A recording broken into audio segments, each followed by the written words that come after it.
Welcome back. So now we're ready to programmatically access the same MySQL database and perform the same select operations that we did using dbeaver. But before that, I want to go over a few points for why it is important to programmatically access databases instead of using a client like dbeaver. So one of the most important reasons is the GUI-based and command line clients are mainly used for administering databases, not for actually looking at the data. While what we used it for is simple enough, dbeaver lacks many of the features that any programming package would give us to access and communicate with the database. Once we access the data, we are going to do something with it. So we could build a pipeline with it into our data science projects, or we can try to visualize stuff. But these kinds of features are mainly not available in clients like dbeaver because that's not their main intended purpose. So if we want, let's say we want to do some very complex data analysis, or say we want to import the data somewhere and build a predictive model with it. Of course, you cannot do those kinds of things with database clients, such as dbeaver, or even from the command line. So we need to resort to more powerful tools and techniques to do those things. And uh, many programming languages today have these types of features, and Python is by far, at least in my opinion, one of the most robust programming languages to work with data analysis and import data from multiple data sources, including databases. The same thing again, when you want to visualize data, let's say you want to look at the distribution of some sort of data, or you want to build a scatter plot or any type of visualization for that matter. Uh, Database clients like dbeaver, they're not designed for that, so they basically do not have that feature. And we usually have to move away from those tools in order to build powerful applications or tools that are driven by our data in the database. So in the next section, we're going to look at how to use uh, Python and a package that is available for Python to connect to a MySQL database. And we're going to perform the same select operations on the employees database that we did using dbeaver. So let's move on.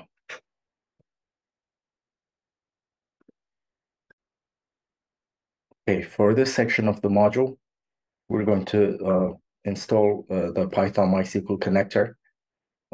I already have Python on my machine, so I'm not going to go through the process of how to install Python. I will provide a link in the resources for you to follow and install Python if you are interested in going through this on your own. But what we're going to do is use something called Python Notebook that helps us execute Python code line by line, so it is easier for you to see and understand. In the resources section, you will also have the opportunity to access the links to get a Python notebook on your machine. It is out of the scope of this module, but if you are interested enough to dive deeper, there's a lot of resources out there to help you do that. And I will give you a few links to those resources. You will find all those links at the end of these slides. So let's move on.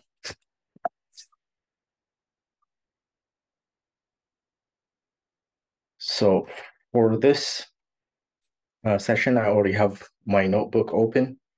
So what we're going to do is go through the steps that execute the code for us, line by line, and see how we can reproduce the same results that we went through using dbeaver. So the first step, what we're going to do is try to install the MySQL connector package for Python.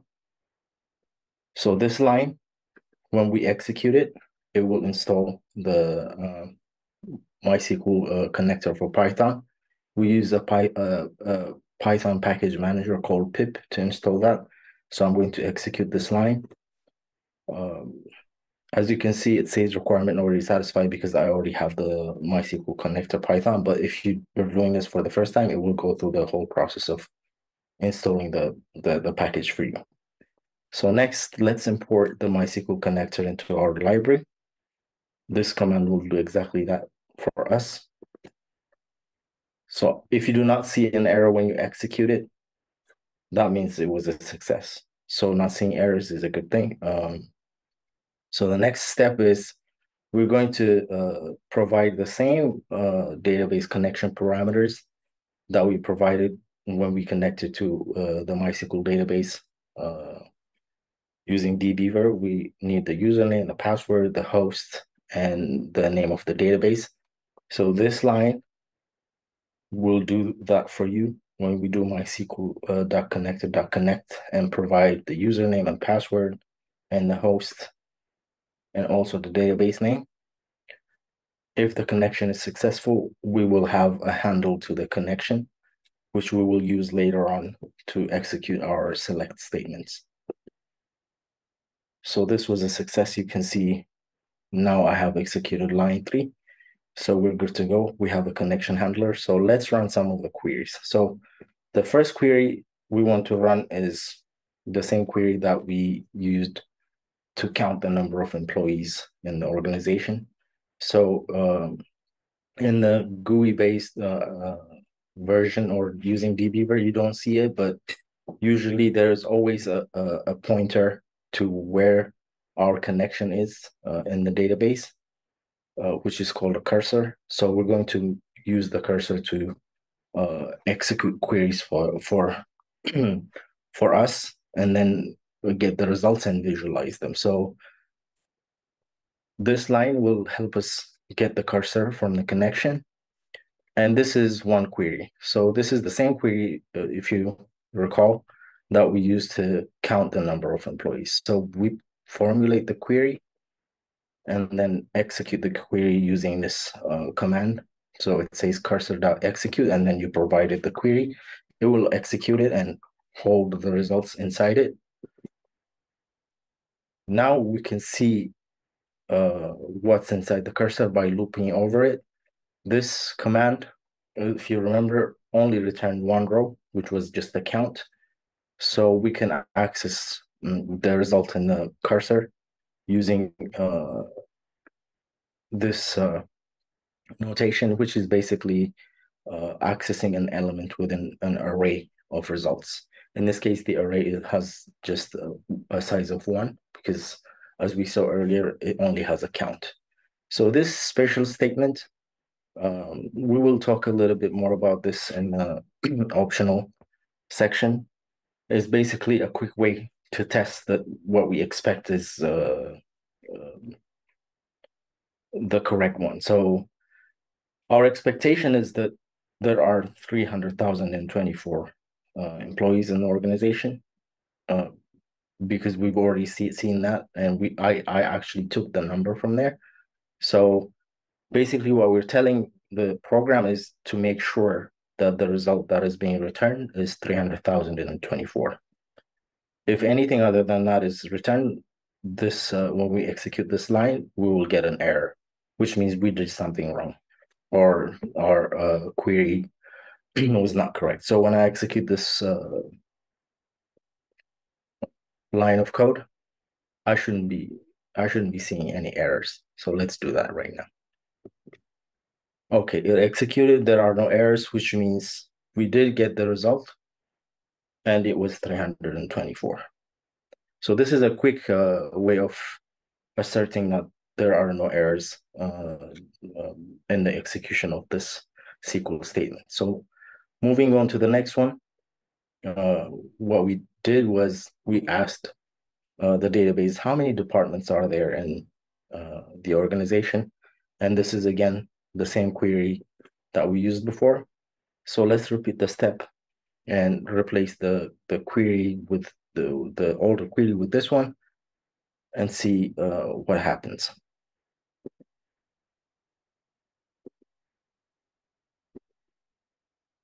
So you can see the query executed, and we asserted that there are 9 departments within the organization, which is correct. So this was good too. So we can move on to the next query, which is we want to find out how many unique first names there are within all across all departments within the organization. And again, the same select query, we're doing a count of the distinct first names from the employees table. So let's execute that. We expect, again, the result to be 1,275. If we get any number, there's going to be an error because we are trying to assert that that's the actual number that we're getting. So this is good too. We are able to get the result and make sure that it was 1,275. So that's a good query. So moving on to the next one. This was the precursor for our next and last query, because as you can see in 1.4.5, we want to know who is the highest paid employee in the entire organization. So if you remember, what we did was first we formulated that this query in 1.4.4 and then plugged it into 1.4.5. So for this purpose, I just copy pasted the same query. So what we expect is first to get the employee ID with the highest salary across all departments in the organization. And we expect that to be 43,624. So let's go ahead and execute the query and assert that it is actually that number. Yes, we're good. So now you can see we're almost there. We know which employee we are referring to.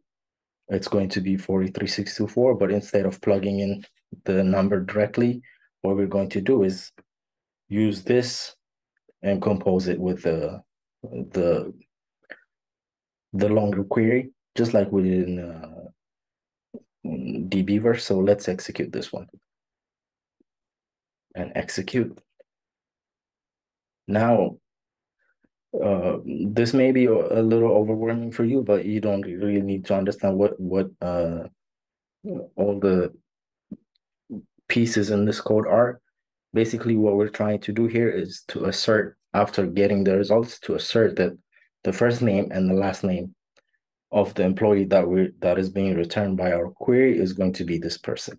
So I basically copy pasted the first and last name from our previous query in dbeaver. So when I execute this, if either the first name or the last name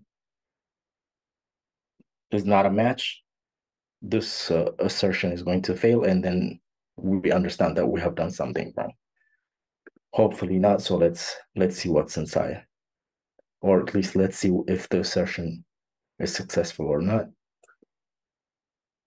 It is.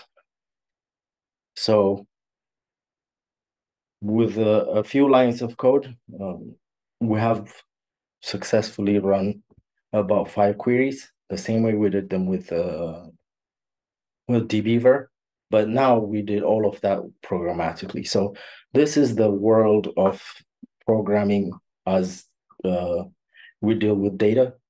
So I hope you have seen how useful programming languages can be when compared to graphical user interfaces. So there are also other ways of accessing data, especially more robust ways, even when using programming languages.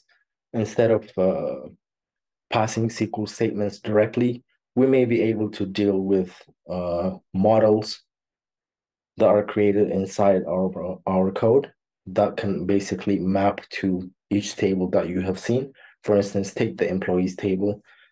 Each employee has a first name, last name.